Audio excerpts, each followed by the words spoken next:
수원외고 중국어과 차이나 북튜버 이태림입니다. 오늘 소개해드릴 책은 중국 플랫폼의 행동 방식이라는 책입니다. 그 전에 앞서 이 이야기를 하지 않을 수 없겠죠.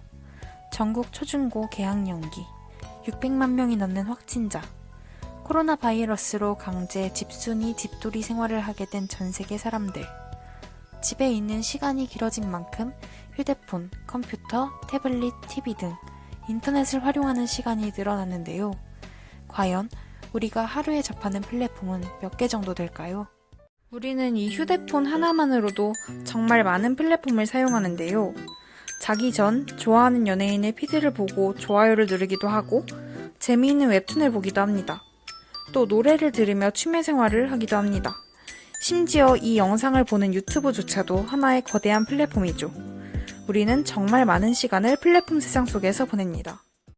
그렇다면 기존의 시장과 플랫폼의 차이는 무엇일까요? 기존 시장과 플랫폼의 가장 큰 차이는 기존 시장은 단선적이며 플랫폼은 평면적이라는 것입니다.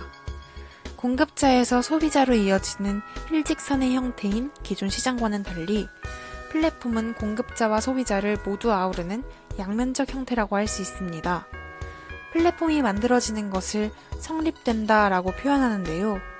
플랫폼이 성립된다는 것은 시장으로부터 독점적 지위를 인정받는 것을 의미합니다. 그렇다면 역시 이곳을 주목하지 않을 수 없겠죠. 놀라운 성장세로 눈 깜빡하니 순식간에 강대국이 되어버린 중국. 내가 사용한 플랫폼들이 중국에는 어떤 모습으로 존재할까요? 중국 플랫폼의 행동 방식, 지금 같이 알아볼까요? 중국 왕홍들의 인스타그램, 샤오홍슈. 중국에서는 인스타그램, 페이스북 등 SNS를 사용할 수 없으니 인플루언서도 없을 것이라 예상한다면 그것은 큰 오산입니다.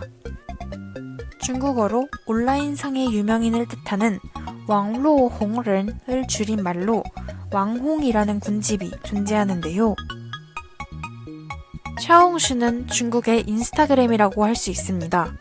해외 직구 정보 공유 및 구매 플랫폼으로 시작한 샤오홍슈는 쇼핑 플랫폼의 측면에서 입지를 다지기가 쉽지 않았는데요. 그래서 정보 제공이라는 역할을 바탕으로 브랜드의 홍보 역할에 집중하기로 전략을 변경했습니다. 왕홍과 예능 방송, 연예인들과의 협력을 진행하였고 교류와 만족감을 만들어주는 SNS로서의 기능을 하여 양면적 형태를 띠게 된 샤오홍슈는 플랫폼으로서 독점적 위치를 잡아가고 있습니다. 전형적인 플랫폼 형성의 사례라고 할 수 있죠. 미국에 넷플릭스가 있다면 중국에는 iQIYI가 있다. 사실 중국에서 넷플릭스를 완벽하게 대체할 수 있는 플랫폼은 없겠지만 iQIYI의 경우 콘텐츠를 만들고 구입하여 자신의 가입자에게 월정액으로 판매한다는 점에서 넷플릭스와 유사합니다. iQIYI는 단독 플랫폼으로 운영되는 것이 아니라 콘텐츠 사업자들이 협력하여 운영되는데요.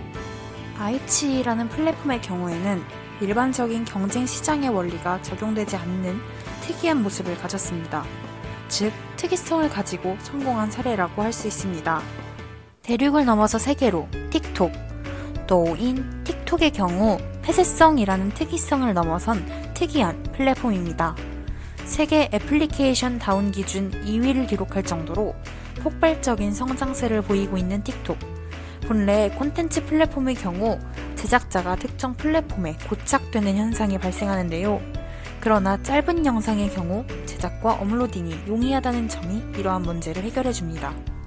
이렇게 영상 플랫폼으로서의 탄탄한 입지를 다진 틱톡은 광고 플랫폼으로서의 가능성 역시 가진 것으로 보여집니다.